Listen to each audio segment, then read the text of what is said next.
Recently একটা site ভিজিটে গিয়েছিলাম, ওইটার এক্সপিরিয়েন্সটা একটু আপনাদের সাথে শেয়ার করি। তো মালিক চিন্তা করছে যে তার জায়গার রাস্তার পাশ দিয়ে 6টা দোকান করে দিবে। তো তাই করছে, মিস্ত্রিরা তাই করছে, মাপঝোপ নাই কোনো। তো পরবর্তীতে দেখা গেছে ওই জায়গার তার 3টা সন্তান আছে, 3টা সন্তানের মধ্যেই ভাগ হবে। পরবর্তীতে দেখা গেছে ঝামেলা বেজে গেছে, 3টা সন্তানের জায়গার একজনের জায়গার মধ্যে দিয়ে আরেকজনে ঢুকে গেছে, মানে এই দোকানগুলো একজনের জায়গা ক্লোজ করে আরেকজনের জায়গায় ঢুকে গেছে।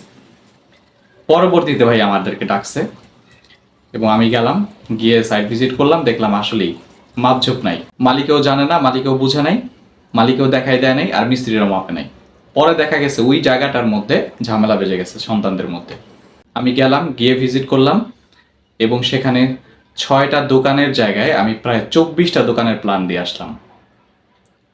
এখন আপনারা একটা জিনিস চিন্তা করেন, আমাদের বাংলাদেশের মানুষের কালচার কি, যে বাংলাদেশের মানুষ হচ্ছে ইঞ্জিনিয়ার দিয়ে বিল্ডিং করতে চায় না, বা ছোট ছোট কাজ ইঞ্জিনিয়ার দিয়ে করবে না, তারা হচ্ছে নিজেরাই করে ফেলে, যার কারণে মাপজোপ ঠিক হয় না। এবং ওই দোকানগুলো ভাঙতে গিয়ে প্রায় 1.5 লক্ষ টাকা লস হয়েছে মালিকের, এবং তারপরে ঠিক হয়েছে। এখনও কাজ চলতেছে, ওই সাইটটা আপনাদের সাথে শেয়ার করব খুব তাড়াতাড়ি। নেক্সট ভিজিটে ইনশাল্লাহ ওইটা ভিডিও করে রাখবো এবং সেটা আপনাদেরকে দেখানোর চেষ্টা করব।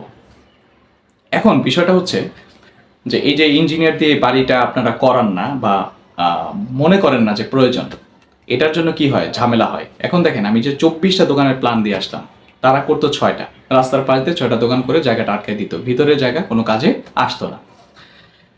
তো আমি কি করলাম, তাকে উপকার করলাম না, এবং সে যে 18টা দোকান এক্সট্রা পেলো, মানে 6টা থেকে আপনি 24টা থেকে 6টা বাদ দেন, তাহলে 18টা থাকে।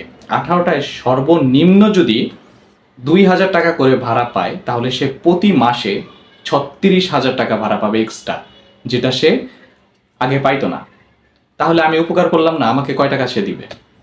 কাজেই আমাদের বাংলাদেশের মানুষের উচিত যে ইঞ্জিনিয়ার দিয়ে সঠিক প্ল্যান অনুযায়ী বিল্ডিং করা, এবং এটা দ্বারা কি হবে, আপনারই উপকার হবে, আপনারই লাভ হচ্ছে, আমাদের তো কোনো লাভ হচ্ছে না। তাছাড়া আমরা প্ল্যান দেই, আমরা প্ল্যান দেওয়ার কারণ আছে যে আমরা ইঞ্জিনিয়ার হিসেবে আমরা আমাদের দায়বদ্ধ। বাংলাদেশের মানুষ কিন্তু এরকমই, ইঞ্জিনিয়ার দিয়ে বিল্ডিং করাবে না, তাদের দরকার নাই ইঞ্জিনিয়ার। সো এই জন্যই তারা কিন্তু বিপদের সম্মুখীন হয়, এবং দেখা যাচ্ছে প্ল্যান মাফিক হয় না। যেখানে রুম হওয়ার কথা 3টা, সেখানে রুম হয় 2টা।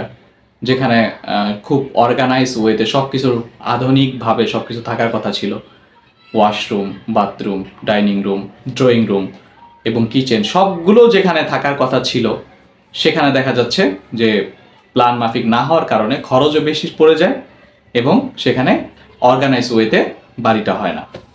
এরকম আমার মামার একটা বাড়ি করছে রিসেন্টলি, সেখানেও এটা হয়েছে। তখন আমি স্টুডেন্ট, ইঞ্জিনিয়ারিং পড়ি, তখন দেখা গেছে যে সিঁড়ির উপরে বেশি লোড আসে। সবসময় মনে রাখবেন, সিঁড়িতে লাইভ লোড বেশি থাকে, সিঁড়িতে মানুষজন চলাচল করে, সেখানে লাইভ লোড বেশি আসে।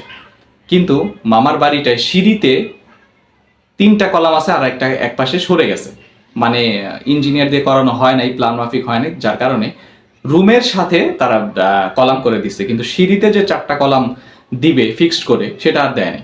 যার কারণে হয়েছে কি, এখন পরবর্তীতে 5তলা ফাউন্ডেশন করছে, পরবর্তীতে আপনার এই বিল্ডিংটা করতে গেলে অবশ্যই ঝামেলা হবে, কারণ সিঁড়িতে যেই লোডটা আসবে সেই লোডটা নিতে পারবে কিনা সেটাও একটা বিষয়, আর এমনি ফ্লোর প্ল্যানও ওখানে নাই। যার কারণে আমি যে আমাকে ডাকা হয়েছিল, কিন্তু আমি যে এটা দিয়ে ক্যালকুলেশন করে দিব সেই সুযোগও নাই, কারণ আমার কাছে ফ্লোর প্ল্যান ছিল না, বা ফ্লোর প্ল্যান তারা করে নাই। কাজেই মিস্ত্রিরা কাজ জানে, কিন্তু প্ল্যানটা তারা জানে না। সবসময় মনে রাখবেন, বাংলাদেশে যখন আপনারা কাজ করবেন, অবশ্যই ইঞ্জিনিয়ার দিয়ে কাজ করার চেষ্টা করবেন। আর আমাদের সাথে যোগাযোগ করতে হইলে আমাদের নাম্বারটা দেওয়া থাকবে, হোয়াটসঅ্যাপ নাম্বার আমাদের দেওয়া থাকবে উপরে, সাথে সাথে আপনি চাইলে আমাদের পেজে যোগাযোগ করতে পারেন। সবার সুস্থতা কামনা করছি। আসসালামু আলাইকুম ওয়া রাহমাতুল্লাহি ওয়া বারাকাতুহু।